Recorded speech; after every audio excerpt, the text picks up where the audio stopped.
Ho, ho, ho! It's Tarquini! Hello and welcome back to 12 Days of British Touring Car. Today we are at day 4 and this one is actually one that Ben has picked out. It is the 1998 Ford Mondeo. Now the Mondeo did run from 93 up until 2000 before Ford pulled the plug, until they returned with the Focus in the late 2000s. But this one is specific around the 98 Mondeo because of a certain Nigel Mansell, especially in Donington Park where he stormed through the field and he even took the lead as well from, I believe it was Cleland and Leslie as well, where there was there's a great video on YouTube that kind of shows it all off, but he did fantastically well. It was also a great sounding car in Toka 2 or Toka 2, whichever you want to call it, for the PlayStation 1/PC back in 1998 as well. Scored its first win, the Mondeo scored its first win back in 1993 at Brands Hatch, courtesy of Paul Radisich, and won 20 races before it pulled out in 2000. However, it is worth noting in the last season that the Mondeo did run the British Touring Car, they dominated the championship with Alain Menu winning his second title.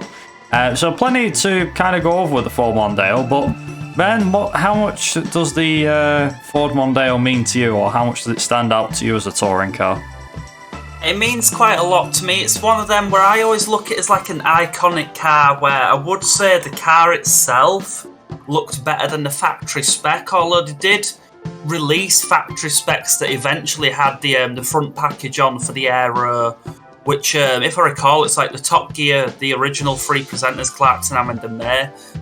One of their favourite cars is sort of the wagon version of it and everything, the estate version. So it's like, it's definitely one of them iconic cars for that. But yeah, I just remember the stuff. It was like Mansell going mental in that car and turning up and doing what he did for, like, I think it was like 6 races he did, and it was just brilliant to see sort of that sort of interaction where you could have somebody turn up and come from another race series who's very famous and bring that sort of calibre to the sport of showing, hey, it's worth racing with these guys, look at how amazing this is.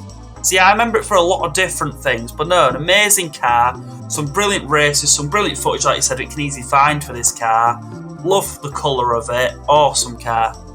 The other thing is, as well, is it's quite notable for Will Hoy, the former and unfortunately deceased, but the former British touring car driver. He scored his last win in this car in 1998, scoring its one and only win, and I believe that was at the Silverstone feature race. I think it was. It was quite earlier on the season as well, if I'm not mistaken. But yeah, there are plenty of winners throughout. I'm sure Paul Radisich remembers it quite vividly, with 93 being one of his best seasons that he had. And obviously, like I said, with the fact that they dominated the championship in 2000, showed that how to go out of the super touring era on a bang, literally. Went out with a bang and. Yeah, was very, very, very dominant in that season. In fact, out of the 20 races the Mondeo won, it won 11 in that last season in 2000. So, yeah, over half of the races, with like a few being won here and there. So, yeah, pretty good car overall. So, with that being said, what are your thoughts on the Ford Mondeo? Let us know down in the comments. Be sure to give it a thumbs up if you did like this video. And of course, we will be back for day 5 tomorrow. With the next car for you guys to have a listen to and to see what you think about it. And yeah, until tomorrow, thank you very much for watching, and of course, ta-ra.